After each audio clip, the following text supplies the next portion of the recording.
minotauros.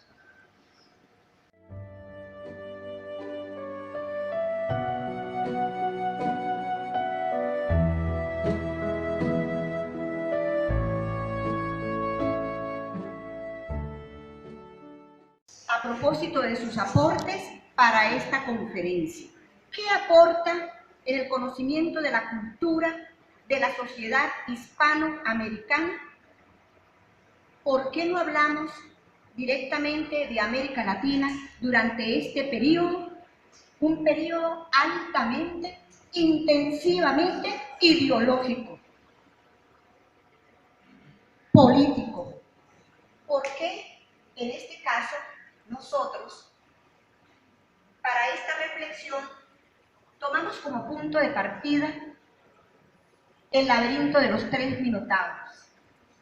Nos decía el profesor Briceño Guerrero que el minotauro era un monstruo, ¿sí? Y que se encontró, según el mito, en el laberinto de Creta. Es muy importante cuando hablemos del mito, en el caso del minotauro, es importante que podamos revisar los diccionarios. Existen diccionarios de mitología clásica muy importantes. Uno de ellos, para conocer el mito del laberinto del Minotauro y luego el laberinto del Minotauro, lo tenemos en algunas de nuestras bibliotecas.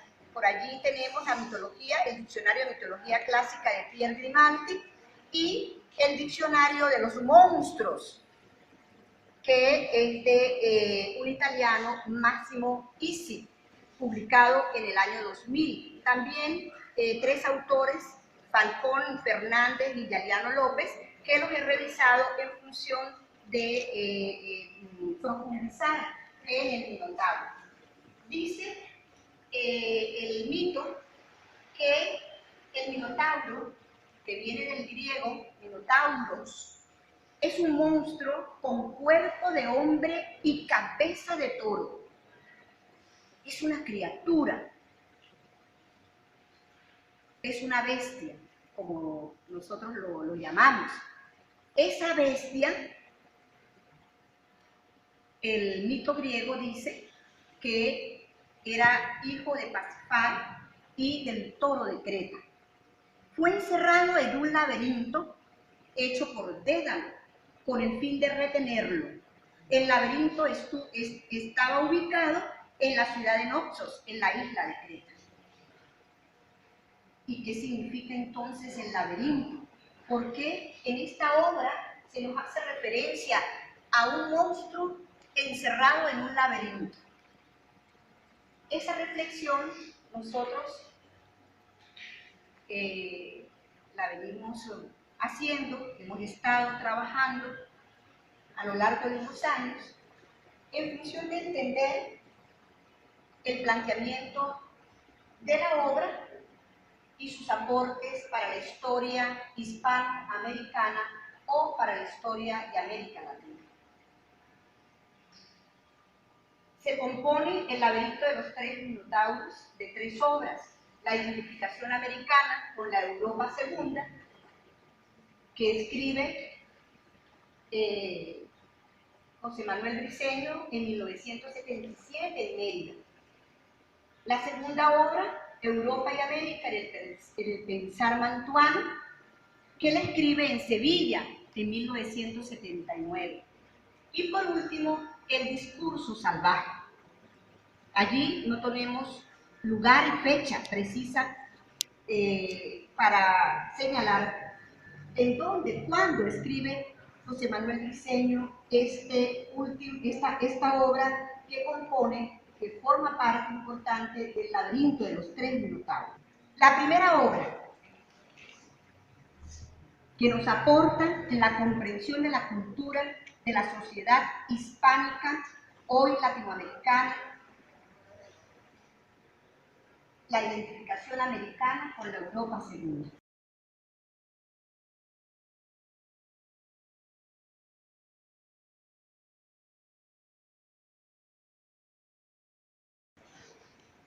¿Quiénes somos? Es la pregunta que surge luego de la lectura de esta primera obra. ¿Qué significa Europa? ¿O qué es lo europeo? ¿Qué significa Hispanoamérica? América es el resultado de la expansión de Europa y nosotros somos europeos en América.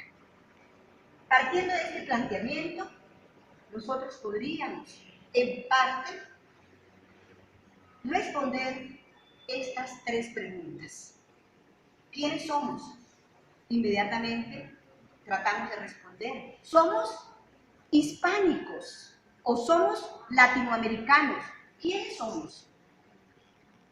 La pregunta que se planteaba Carlos Fuentes, Octavio Paz, también se la planteó, a partir de esta obra también se la planteó José Manuel Briceño Guerrero.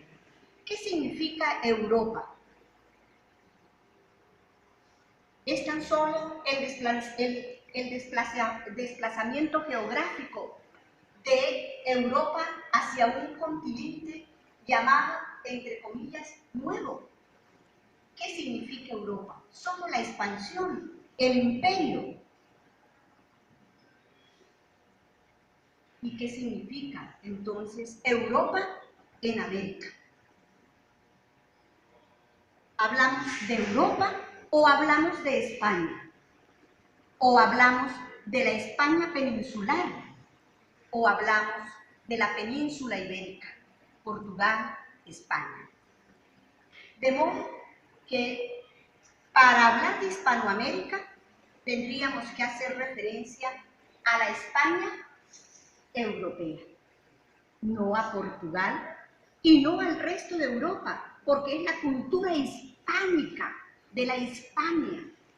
Y de allí que cuando construimos el concepto de Hispanoamérica, lo hacemos consciente de la confluencia de culturas arraigadas en Europa, pero que se expanden, no solo geográficamente, sino culturalmente, hacia América. De allí que él dice, América es el resultado de la expansión de Europa y nosotros somos europeos en América. Pasamos. Europa y América en el pensar mantuano.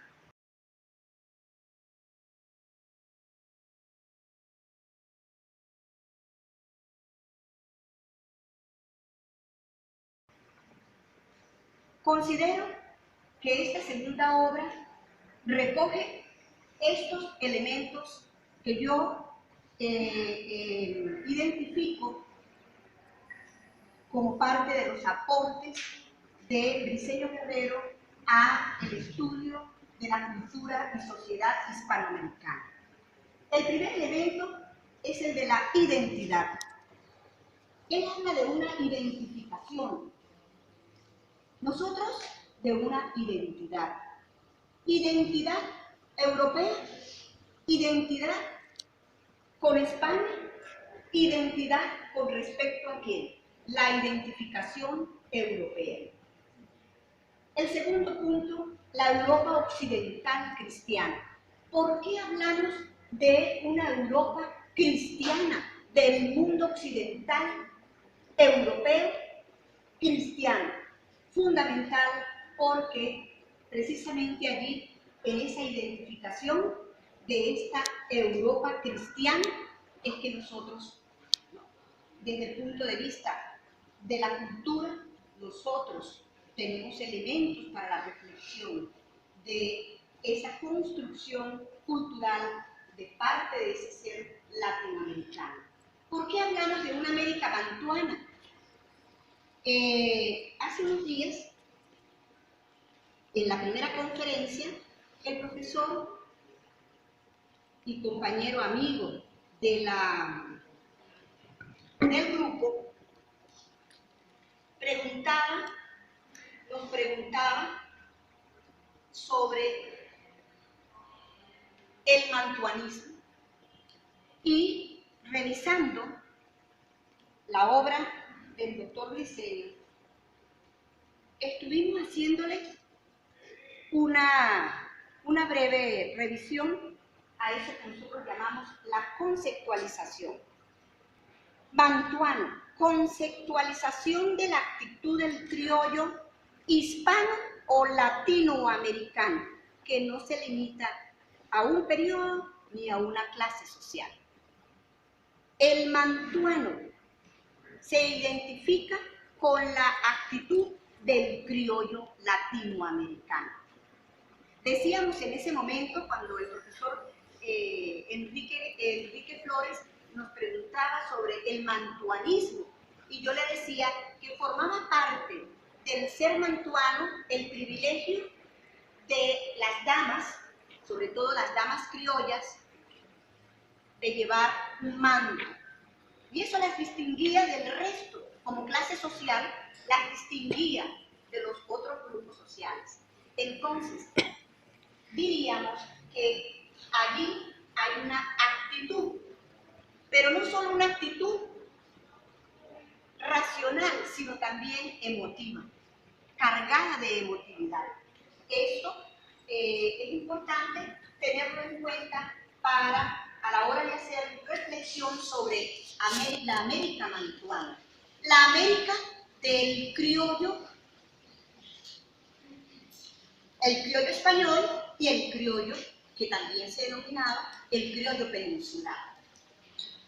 El cuarto elemento importante para la interpretación de la cultura y de la sociedad hispanoamericana en el periodo de 1808 a 1830, que denominamos periodo de la independencia, es el lenguaje de los principios. Ya el profesor Enrique Flores nos hizo referencia en su primera conferencia a los principios. Yo solo voy de nuevo a hacer una especie de acotación, nada más. El lenguaje de los principios. ¿De qué principios estamos hablando? Del principio cristiano, señorial, imperial, racional. El principio cristiano de la Europa occidental cristiana. El discurso cristiano hispánico. Inmediatamente el principio señorial, un principio que se recrea en América, con las clases sociales que, en este caso, con el criollo americano, los señores, la nobleza, los privilegios. También hablábamos en ese momento de la limpieza de sangre. En el principio señorial es muy importante ese elemento porque el blanqueamiento fue el elemento constante en la cultura criolla hispanoamericana. El blanqueamiento, eso que yo les decía en esa oportunidad, la limpieza de sangre. El principio imperial. Es muy importante el principio imperial porque estamos hablando del Estado español, un Estado imperial de la Europa occidental. En este caso, España, el Estado imperial cristiano, además, con un brazo, con un músculo muy importante, que era la Iglesia católica, apostólica y romana. Por eso es que cuando hablamos del principio imperial con el discurso cristiano imperial, estamos hablando de la monarquía católica. Esa es la síntesis. La monarquía católica, entonces, allí es el otro elemento importante en la historia imperial a tomar en cuenta para la interpretación de la cultura política en Hispanoamérica o en América Latina. El principio racional, la razón, la ilustración, la modernidad, el progreso. Pero el principio racional se instala en nuestras élites y encontramos en América ejemplos de este principio racional que se combina en ese lenguaje, diríamos, complejo, que con relaciones complejas, el principio racional cristiano, señorial e imperial, se resume en las llamadas universidades en América, colegios y seminarios, sus antecedentes previos, la experiencia, la paideia previa estuvo allí en los colegios y seminarios religiosos, cristianos, católicos, apostólicos y romanos. De allí que la razón, el principio racional, priva y domina como discurso racional de la Ilustración, en donde la modernidad y el progreso son los elementos claves a tomar en cuenta de esa expansión de la cultura europea moderna hacia América. La independencia. Cuando en esta parte de su obra el doctor Briceño Guerrero aborda el tema de la independencia, lo hace desde el drama, desde el dilema, y nos plantea una reflexión profunda en torno a la independencia política, a la independencia, en este caso, como él lo señala, la independencia con respecto a, es el pensamiento. ¿Quién se independiza de quién?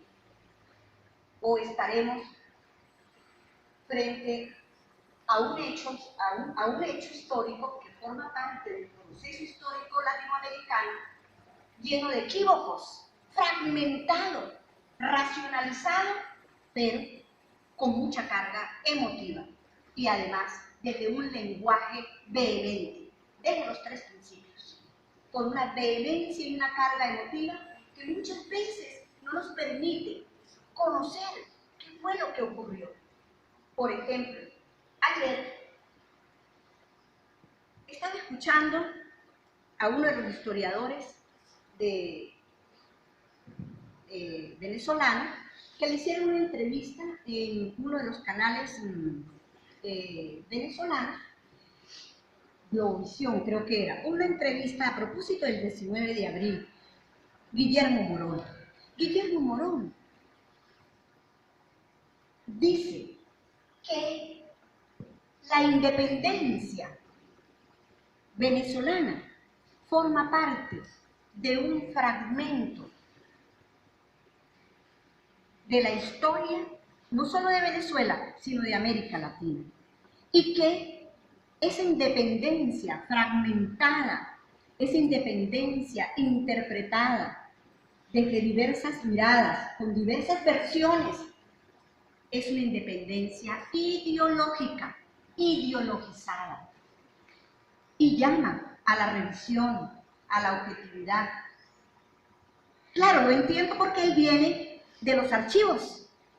Él ha revisado los archivos en Caracas, no los archivos al interior del país, al interior de nuestras antiguas provincias venezolanas. Los archivos de Caracas sí los ha revisado el doctor Morón. Y yo me decía, los documentos de la provincia de Mérida y de la provincia de Maracaibo me dicen que cuando ocurre el movimiento el 19 de abril de 1810, inmediatamente desde Mérida y Maracaibo hubo oposición. ¿Por qué? No fue un movimiento que liderizó Caracas o que arrastró Caracas. Ahí el doctor Morón dice que sí lo liderizó Caracas. Y si revisamos los documentos del resto de provincias, pues encontramos un movimiento del 19 de abril focalizado con la sociedad patriótica, con los criollos caraqueños que ya conocemos, y no conocemos nada más. ¿Dónde le puedo dar la razón?